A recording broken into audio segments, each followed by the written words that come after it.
دیکھیں یہ عرف سے اس کا تعلق ہے. میری رائے اس بارے میں یہی ہے کہ فارغ کا لفظ ابھی واضح طور پہ طلاق کے لیے نہیں ہے, دونوں معنوں میں استعمال ہوتا ہے. تو اگر کوئی کہتا ہے نا کہ اپنی بہن کو آ کے لے جاؤ, تو شاید بعض مفتیان کرام فتویٰ دیں کہ یہ قرینہ ہے طلاق پر کہ بہن کو لے جاؤ, کیونکہ لے جانا جب ہی ہوتا ہے جب ڈیورس دے رہا ہو. لیکن میرا خیال یہی ہے اس بارے میں کہ ایسا واضح قرینہ نہیں ہے. یہ بعض دفعہ لوگ ویسے ہی کہہ رہے ہیں اس کو لے جاؤ, یہ فارغ ہے یعنی میرے کسی کام کی نہیں ہے, تو ان کی طلاق کی نیت نہیں ہوتی. تو ایسے الفاظ اگر کسی نے بولے ہیں اپنی بیوی کے بارے میں, اپنے برادر نسبتی کو, سالے کو کہا کہ اپنی بہن کو آ کے لے جاؤ, میری طرف سے یہ فارغ ہے, تو شوہر سے پوچھا جائے گا آپ کی نیت کیا تھی فارغ کے لفظ سے. اگر وہ کہتا ہے کہ فارغ کا مطلب میں نے اس کو چھوڑ دیا ہے, تو پھر ایک طلاق بائن ہوگی, طلاق ایک ہوگی لیکن نکاح ٹوٹ گیا. اور اگر اس کی نیت یہ تھی کہ نہیں جی میری یہ ہرگز نیت نہیں تھی, تو طلاق کی نیت نہیں تھی, تو پھر طلاق واقع نہیں ہوگی. لیکن شوہر کو چاہیے وہ اللہ کو حاضر ناظر جان کے جو بات اس کے دل میں ہے وہ زبان پہ لے کر آئے, اس وقت جو اس کے دل میں نیت تھی. بعض دفعہ شوہر کی نیت اس وقت طلاق کی ہوتی ہے, کم وقت بعد میں بیان بدل دیتا ہے. تو مفتی کے فتویٰ دینے سے اللہ کے حلال کو حرام اور حرام کو حلال نہیں کیا جا سکتا. مفتی تو ظاہر پہ فتویٰ دیتا ہے, تو شوہر کے دل کی حالت تو شوہر ہی بہتر جانتا ہے, تو اس میں اس غلط بیانی سے کام لینا اس کے لیے حرام ہے. اگر ہم لیٹ کر قرآن پاک کی تلاوت سن رہے ہیں تو بے ادبی تو نہیں ہوگی؟ نہیں. قضائے عمری کی نماز بیٹھ کر پڑھ سکتے ہیں؟ نہیں جناب, فرض نماز کھڑے ہو کر پڑھنا ہی ضروری ہے, وطر بھی کھڑے ہو کر پڑھنا ضروری ہے. رفیقہ صاحبہ انڈیا سے, مفتی صاحب چہرے کا پردہ کرنے سے بہت پریشانی ہوتی ہے, باقی الحمدللہ میں پردے میں رہتی ہوں, بس چہرے کا پردہ نہیں کرتی ہوں, تو کیا میں گنہگار ہوں گی؟ جوان عورت کے لیے چہرے کا پردہ لازم ہے, البتہ نہ کرنے سے بہتر ہے. باقی باڈی, بعض خواتین بہت ہی ماڈرن ہو جاتی ہیں, وہ اسکارف بھی نہیں لیتی, some thing is better than nothing. تو ہم ان خواتین سے کہتے ہیں بھائی چلو پہلے باقی باڈی کور کر لیں, پھر اللہ توفیق دے گا تو چہرے کا پردہ بھی کر لیے گا. لیکن آپ کو بھی چاہیے چہرے کا پردہ کریں. راجح بات جس پہ فتویٰ دیا گیا ہے دلیل کے لحاظ سے, فساد زمان کے لحاظ سے, راجح بات یہی ہے کہ جوان عورت کے لیے چہرہ چھپانا لازم ہے. تو آپ ہمت کریں, اللہ تعالیٰ آپ کو ہمت عطا فرمائے. جب اللہ تعالیٰ ہر چیز پر قادر ہے اور ایک پتا بھی اللہ کے حکم کے بغیر نہیں ہلتا, تو اللہ کیا گناہ سے روکنے پر قادر نہیں ہے؟ بالکل قادر ہے. دیکھیں ایگزامینیشن ہال میں آپ بیٹھے ہوئے ہوتے ہیں, پیپر حل کر رہے ہوتے ہیں, تو ایگزامینر کو یا حکومت کو یہ رائٹ ہوتا ہے کہ وہ آپ کو روک لے پیپر سے. ایگزامینر کو نہ بھی ہو رائٹ, تو جو بھی تعلیم کا وزیر ہوتا ہے وہ ایک کال پہ پیپر رکوا سکتا ہے کہ بھائی امتحان کینسل ہو گئے ہیں, یا یہ پیپر جو لوگ پیپر حل کر رہے ہیں وہ روک دیں. لیکن وہ نہیں روکتا, کیوں؟ تاکہ بھائی امتحان ہو, پتا چلے کہ کون صحیح ہے کون غلط ہے. تو اللہ تعالیٰ بھی ہمیں گناہ سے روکنے پر قادر ہے, لیکن قرآن کہتا ہے میں نہیں روکتا. نیکی سے روکنے پر بھی اللہ قدرت رکھتا ہے, لیکن نہیں روکتا, نیکی بھی کرنے دیتا ہے, گناہ بھی کرنے دیتا ہے, تاکہ آزمائش ہو. اب اللہ کو پتا تو ہے پہلے سے کہ کون جنتی کون جہنمی اور کون گناہ کرے گا کون نہیں کرے گا, کیونکہ اللہ کا علم کامل ہے. لیکن اللہ پریکٹیکلی ہونے دیتا ہے تاکہ بندوں پر حجت تمام ہو. تو اس لیے اللہ کو گناہ سے روکنے پر قدرت ہے, مگر اللہ گناہ سے زبردستی روکتا نہیں ہے, منع تو کرتا ہے. ان تشکروا یرضہ لکم ولا یرضى لعباده الکفر.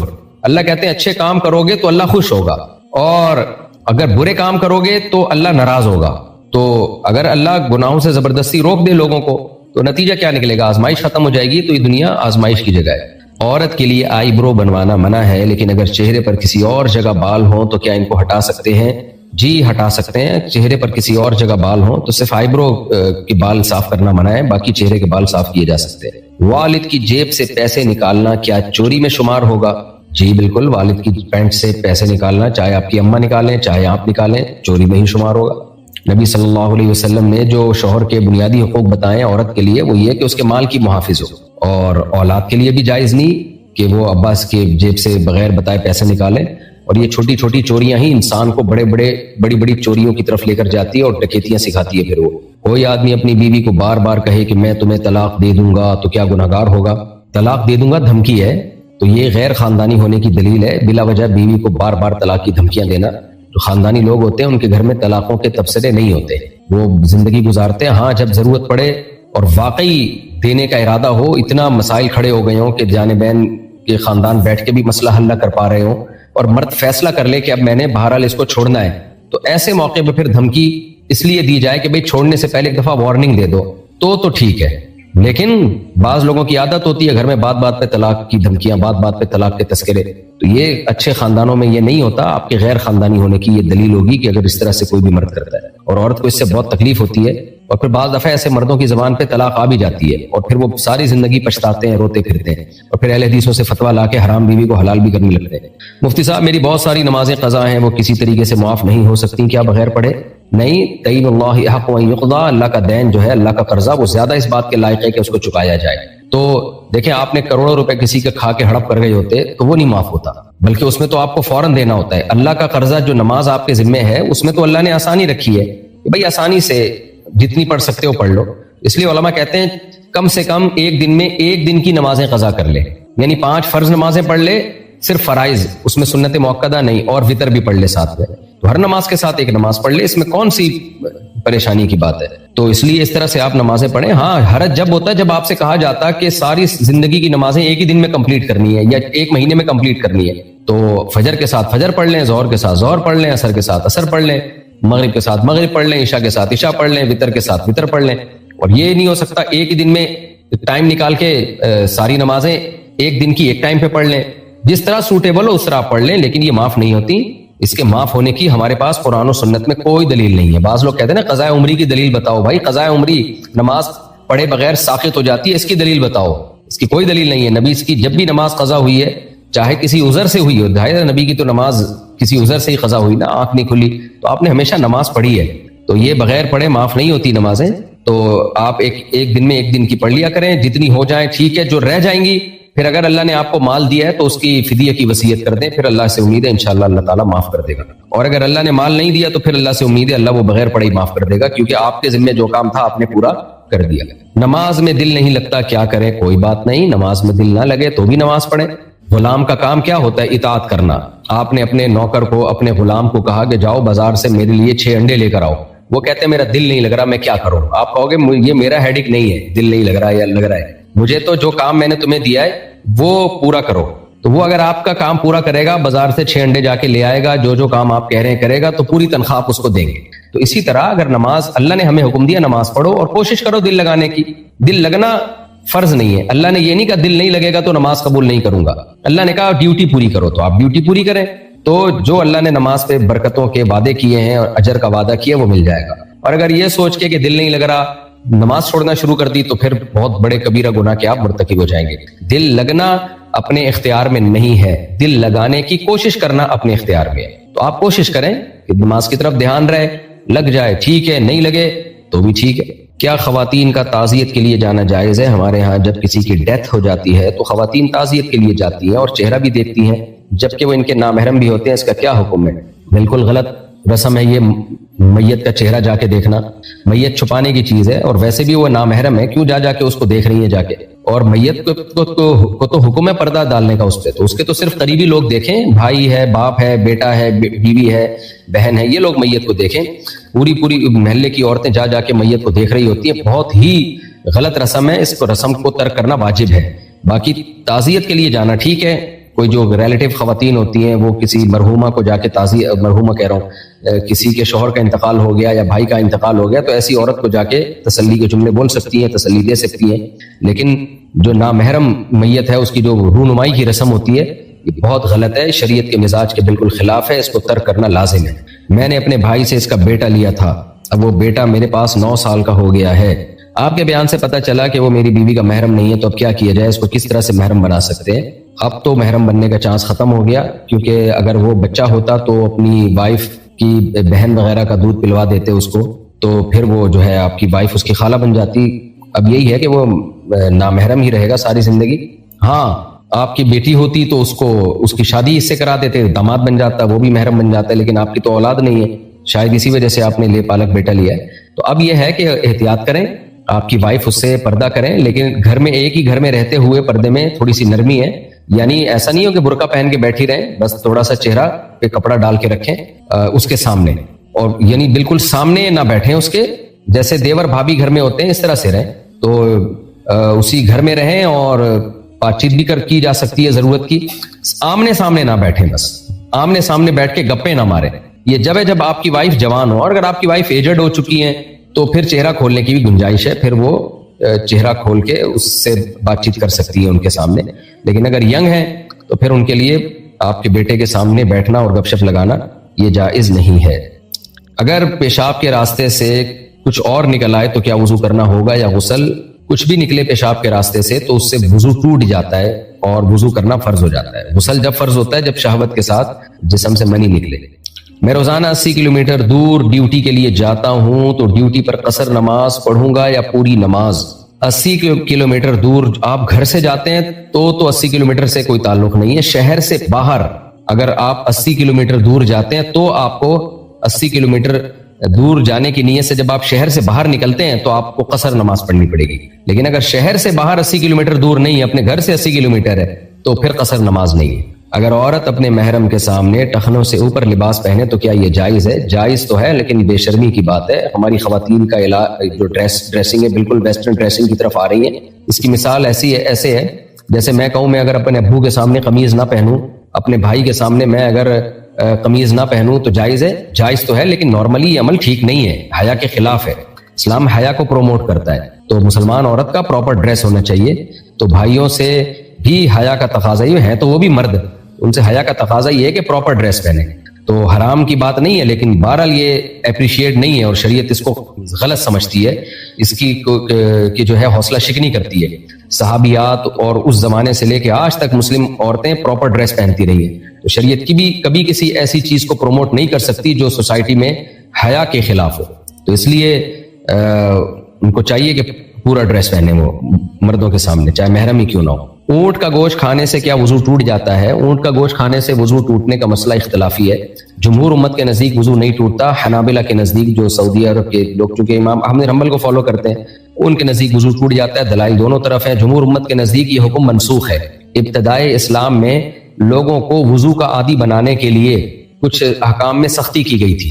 آگ پہ پکی ہوئی چیز کھانے سے بھی وضو ٹوٹ جاتا تھا اور اونٹ کا گوشت کھانے سے بھی وضو ٹوٹ جاتا تھا۔ تو آہستہ آہستہ یہ احکام میں پھر آسانی دی گئی ہے اور پھر صرف حدث سے وضو ٹوٹنے کا حکم دیا گیا۔ حدث کا مطلب جسم سے کوئی نجاست نکلے۔ صدقے کی رقم کیا ہم غیر مسلم ضرورت مند کو دے سکتے ہیں؟ جی بالکل دے سکتے ہیں، زکوٰۃ نہیں دے سکتے، نارمل صدقہ دے سکتے ہیں۔ نماز میں کھجانے سے کیا نماز ہو جاتی ہے یا نہیں؟ کتنی دیر کھجانے سے نماز ٹوٹ جاتی ہے؟ نماز میں حرکت کرنا غیر ضروری ہے، جائز نہیں ہے۔ تو اتنی حرکت اگر نماز میں کسی نے کی، اس میں بعض علماء تو کہتے ہیں جلدی 3 دفعہ حرکت کی تو نماز ٹوٹ جائے گی، یہ قول بھی ہے لیکن اس میں ظاہر ہے مشکل ہے۔ اور دوسرا قول یہ ہے کہ آپ نے نماز میں اتنی حرکت کی کہ اگر دیکھنے والا آپ کو اس وقت دیکھ لیتا تو وہ یہ سمجھتا کہ آپ نماز میں نہیں ہو، کیونکہ نماز کی ایک خاص حیت ہوتی ہے۔ تو اتنی حرکت کی، بار بار کھجا رہے ہو کہ نیا آدمی آئے تو سمجھے کہ شاید آپ نماز نہیں پڑھ رہے، تو اس کو حرکت کثیرہ کہتے ہیں۔ تو اتنی حرکت کرنے سے نماز ٹوٹ جاتی ہے۔ تو اب یہ جو نماز پڑھ رہا ہے وہ خود فیصلہ کرے کہ یہ حرکت زیادہ ہے یا کم ہے، لیکن ضرورت کی وجہ سے اگر کھجایا جائے تو کنٹینیوسلی نہ کھجایا جائے، تھوڑا وقفے سے کھجایا جائے تاکہ کنٹینیوسلی اتنی حرکت نہ ہو کہ جس سے نماز ٹوٹ جائے۔ ہمارے حضرت مفتی رشید احمد صاحب رحمہ اللہ تعالیٰ فرمایا کرتے تھے کہ یہ آج کل لوگوں کو نماز سے پہلے خارش نہیں ہوتی، نماز کی نیت باندھتے ہی خارش شروع ہو جاتی ہے۔ تو فرماتے تھے پہلے کھجا لیا کرو جتنا کھجانا ہے، اس کے بعد تکبیر کہہ کے نیت باندھو تاکہ سکون اور اطمینان سے نماز ہو سکے۔ اگر ہسبینڈ وائف پر ہاتھ اٹھاتا ہو تو وائف کیا کرے؟ اپنے خاندان والوں کو بتائے، دونوں طرف کے خاندان بیٹھیں اور یہ فیصلہ کریں کہ کوئی کیا وجہ ہے، کیوں ہاتھ اٹھا رہے ہیں، کوئی معقول ریزن ہے یا نامعقول ریزن ہے، اور اگر معقول ریزن ہے تو ہاتھ اٹھائے بغیر بھی کام چل سکتا ہے کہ نہیں چل سکتا۔ تو پرسنلی یہ اس طرح کے مسائل میں ایک رائے دینا ٹھیک نہیں ہوتا، ہر گھر کے حالات مختلف ہوتے ہیں۔ نارملی تو دیکھیں بیوی پہ ہاتھ اٹھانا شریعت میں پسندیدہ کام نہیں ہے، ہمارے نبی صلی اللہ علیہ وسلم نے پوری زندگی اپنی کسی زوجہ پہ ہاتھ نہیں اٹھایا، لیکن آگے وہ کر کیا رہی ہے؟ بعض عورتیں شوہر کے ماں باپ کو گالی دے رہی ہوتی ہیں، بعض کسی فحاشی میں مبتلا ہو چکی ہوتی ہیں، تو اب ہر گھر کے حالات مختلف ہوتے ہیں۔ تو اس لیے اس کے بارے میں جو قرآن نے ہمیں حکم دیا ہے کہ دونوں طرف کے خاندان کے سمجھدار لوگ بیٹھ جائیں اور وہ کیس اسٹڈی کریں کہ ہو کیا رہا ہے سوسائٹی میں، خاندان میں۔ اور بعض مرد ظالم ہوتے ہیں، ان کو ہاتھ اٹھانے کا شوق ہوتا ہے، ان کی گھر سے باہر کہیں چلتی نہیں ہے تو پھر وہ گھر میں آ کے سارا نزلہ بیوی پہ اتار رہے ہوتے ہیں۔ تو اس میں جنرلی کوئی مسئلہ بیان کرنا میرے لیے ممکن نہیں ہے، جب تک میاں بیوی کے حالات پورے سامنے نہ آئے اس وقت تک فیصلہ کرنا یہ یا کوئی رائے دینا بہت مشکل ہے۔ اس سے گھروں کا نظام میں بعض دفعہ میرے کلپ چلتے ہیں اور الٹا فساد پیدا ہو جاتا ہے۔ کیا توبہ کرنے سے ہر گناہ معاف ہو جاتا ہے یا کچھ گناہ ایسے بھی ہیں جو توبہ سے معاف نہیں ہوتے؟ توبہ اگر سچے دل سے کسی نے کی ہو کہ جو ماضی میں ہو چکا اس پہ پکی ڈھکی ندامت ہو، اس وقت اس گناہ کو چھوڑ دے اور آئندہ نہ کرنے کا عزم ہو، اور یہ بھی عزم ہو کہ میں گناہ کے اسباب بھی اختیار نہیں کروں گا، وہ کام جس سے گناہ کی طرف رغبت ہوتی وہ بھی نہیں کروں گا، تو پھر گناہ معاف ہو جاتا ہے، ہر گناہ معاف ہو جاتا ہے۔ البتہ حقوق العباد جو ہیں یا اللہ کے وہ حقوق جو ذمے میں رہ جاتے ہیں وہ بہرحال آپ کو ادا کرنے پڑیں گے. جیسے فرض نمازیں آپ نے قضا کی ہے, توبہ تو کر لی لیکن قضا بہرحال کرنی پڑے گی اس کو. اسی طرح کسی کا قرضہ لیا ہوا ہے, پیسے ہیں, تو وہ بہرحال آپ کو دینے پڑیں گے. کوئی بندہ قتل کر دیا تو اس کی دیت دینی پڑے گی. جتنی اللہ استطاعت دے اس حساب سے قسطوں میں دی جا سکتی ہے. تو وہ جو حقوق العباد ہیں وہ بہرحال پورے کرنے پڑیں گے. اگر بچے نے پیمپر پہنا ہوا ہو اور پیمپر کے اندر نجاست ہو اور ہم نماز پڑھ رہے ہوں, بچہ اگر ہمارے اوپر بیٹھ جائے تو کیا ہماری نماز ہو جائے گی؟ نہیں, نماز نہیں ہوگی آپ کی. اگر نماز میں نظریں ادھر ادھر جائیں تو اس کا کیا حکم ہے؟ خلاف سنت ہے, اس عادت کو چھوڑنا چاہیے. نبی صلی اللہ علیہ وسلم نے خاص طور پر اوپر کی طرف دیکھنے پہ تو بہت شدید وعید ہے. تو نماز میں سنت یہی ہے کہ جب آپ قیام کی جگہ کھڑے ہوئے ہوں تو سجدے کی جگہ پر آپ نظر رکھیں, جب اتحیات میں ہوں تو اپنی جھولی پہ نظر رکھیں, رکوع میں ہوں تو اپنے پاؤں پہ نظر رکھیں. میں ہندو ہوں, پوچھنا چاہتا ہوں کہ آپ صرف اپنے دھرم کی بات کرتے ہو, کیا اور دھرم اچھے نہیں ہیں؟ میرے بھائی آپ نے جو سوال پوچھا ہے, دیکھیں دو متضاد, جو ایک دوسرے سے ٹکرانے والی باتیں ٹھیک نہیں ہو سکتی نا. سائنسدان کوئی تھیوری پیش کرتے ہیں, ایک سائنسدان ایک تھیوری پیش کرتا ہے, دوسری اس کے مخالف تھیوری پیش کرتا ہے, تو حقیقت میں تو ایک ہی ٹھیک ہوگی, وہ دونوں تو ٹھیک نہیں ہوں گی. آپ کے نظریات ہیں, اب اسلام کے جو نظریات ہیں, اسلام کے جو عقیدے ہیں وہ دوسرے مذہب سے بہت ڈیفرنٹ ہے. مثال کے طور پر ہم ہندو مذہبی کو دیکھ لیتے ہیں. اسلام سب سے پہلے اس بات پہ بلیو رکھتا ہے کہ اس کائنات کو بنانے والا ایک ہے اور عبادت بھی صرف اسی کی جائے گی, اسی کے سامنے سجدہ کیا جائے گا, اسی کے سامنے جھکا جائے گا, اس کے سوا کسی کی پرستش, کسی کی عبادت جائز نہیں ہے. اور اس کو اسلام نے بہت بڑا جرم قرار دیا ہے. تو آپ خود سوچیں کہ جب اسلام ایک خدا کا قائل ہے اور وہ کہہ رہا ہے کہ دو گاڈ نہیں ہو سکتے, دو معبود نہیں ہو سکتے, دو بھگوان نہیں ہو سکتے, اور تم نے عبادت بھی صرف اسی کی کرنی ہے, کسی پتھر کے بنے ہوئے بت کے سامنے تم نہیں جھک سکتے, تو پھر اسلام کیسے کہے گا کہ بھائی اسلام بھی ٹھیک ہے, ہندو دھرم بھی ٹھیک ہے؟ یہ تو پھر اسلام ہی کے غلط ہونے کی دلیل ہو جائے گی نا, کہ اسلام کسی ایک جگہ ٹک ہی نہیں رہا. دیکھیں کورٹ میں کیس چلتا ہے, گواہ کہتے ہیں کہ اس شخص نے اس شخص سے پیسے لیے ہیں, میرا جو یعنی یہ آدمی درست ہے, پھر وہی گواہ بیان بدل دیتا ہے کہ یہ درست نہیں ہے, تو کورٹ کہے گی, جج کہے گا کہ آپ کو تو خود ہی اپنے دعوے پر یقین نہیں ہے. تو دنیا میں کبھی اس کی بات سنی نہیں جاتی جو ایک دعوے پہ قائم نہیں رہتا. تو اب اسلام یہ کہتا ہے ان الدین عند اللہ الاسلام, قرآن مجید میں ہے کہ جو صحیح مذہب ہے اللہ کی نظر میں وہ صرف اور صرف اسلام ہے. اور اسلام یہ کہتا ہے کہ ایک خدا کی ہم نے عبادت کرنی ہے, اس کے سوا اس کے علاوہ جو پتھر کی ہم مورتیاں بناتے ہیں ان کے سامنے ان کی ورشپ ہم نہیں کر سکتے, یہ انلیگل ہے, اللہ اس سے ناراض ہوتا ہے. تو اب یہ کیسے پاسبل ہے کہ اللہ یعنی اسلام کہے کہ یہ بھی ٹھیک ہے اور ہندو مذہب بھی ٹھیک ہے اور کرسچینٹی بھی ٹھیک ہے. عیسائی جو کرسچن ہے وہ کہتے ہیں حضرت عیسیٰ اللہ کے بیٹے ہیں, حالانکہ قرآن کہتا ہے کہ خدا کا کوئی بیٹا نہیں ہے, گاڈ کا کوئی بیٹا نہیں ہو سکتا. تو اب اگر اسلام کہتے ہیں عیسائیت بھی ٹھیک ہے, ہندوازم بھی ٹھیک ہے, تو پھر یہ اسلام ہی پہ ایک سوال ہوگا کہ پھر آپ خود ایک دعوے پر کیوں نہیں ٹک رہے ہیں, خود ایک دعوے پر کیوں قائم نہیں. تو اس لیے اسلام کا دعویٰ یہ کہ ان الدین عند اللہ الاسلام, دین صرف اللہ کی نظر میں اسلام. اب چونکہ میں اسلام کو سچا مذہب سمجھتا ہوں, تو جو میں جس چیز کو سچائی سمجھوں گا میں اسی کو پروموٹ کروں گا.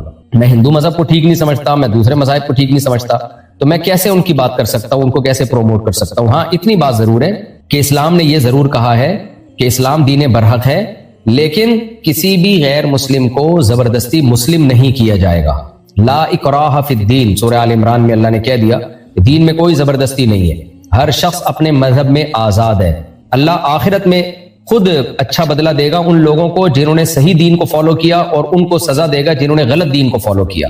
لیکن دنیا میں ہم کسی کو زبردستی مسلم ہونے کا نہیں کہہ سکتے, ایک بات. نمبر 2, اسلام نے ہمیں یہ حکم دیا کہ اگر کوئی اسلام کو ایکسیپٹ نہیں کرتا تو ہیومینٹی کی بیس پہ, انسانیت کی بیس پہ آپ نے اس سے بھی اچھا سلوک کرنا ہے. قرآن میں 28ویں پارے میں ہے لا ینہاکم اللہ عن الذین لم یقاتلوکم فی الدین, کہ جو غیر مسلم تم سے میدان جنگ میں لڑتے نہیں ہیں, جو آرام سے رہتے ہیں, تو تم نے بھی ان کے ساتھ اچھا سلوک کرنا ہے. یہ صاف ہدایات ہیں, ان کو صدقہ بھی دے سکتے ہو, ان کو گفٹ بھی دے سکتے ہو, ان کی تقریبات میں بھی جا سکتے ہو.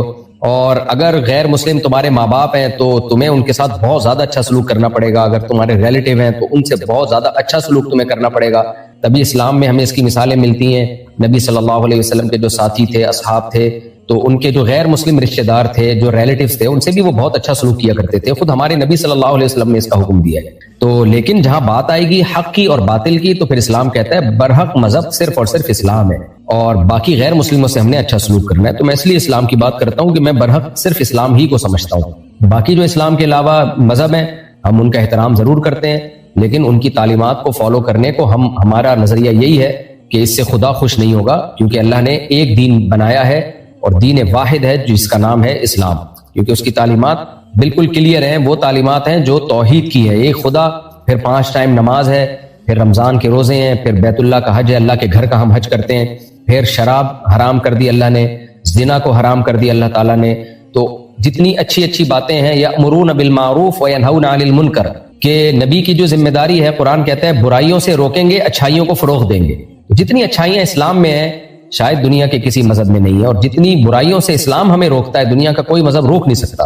اس میں طہارت کا نظام ہے اور بہت ساری چیزیں. آپ جب اسلام کو نیوٹرل ہو کے جب آپ اسٹڈی کریں گے تو آپ دیکھیں گے کہ اسلام از سپیریئر. باقی وہی بات میں دوبارہ ریپیٹ کرتا ہوں، لیکن ہمیں یہ اجازت نہیں ہے کہ ہم کسی دوسرے مذہب والے کی انسلٹ کریں، اس کی توہین کریں. انسانیت کے ناطے ہمیں حکم یہ ہے کہ اس کے ساتھ ہم اچھا سلوک کریں. سوتیلا باپ محرم ہے یا نہیں؟ سوتیلا باپ محرم ہے، اس سے پردہ فرض نہیں ہے اور اس سے زندگی میں کبھی نکاح بھی نہیں ہو سکتا. لیکن آج کل فساد کا دور ہے، اس لیے سوتیلے باپ جب لڑکی جوان ہونے لگے تو سوتیلے باپ سے تھوڑا سا اس کو ریزرو ہونا چاہیے. بعض جگہوں پہ ہم نے دیکھا ہے کہ جوان بیٹیوں سے گلے مل رہے ہیں، ان کے چہرے پہ بوسہ لے رہے ہیں. یہ چیزیں اس زمانے میں بالکل ٹھیک نہیں ہے، یہ چیزیں فتنوں کا ذریعہ ہے. کیا بتوں کے کپڑے بنانا جائز ہے؟ نہیں، جائز نہیں ہے. حجامہ کی شرعی حیثیت کیا ہے؟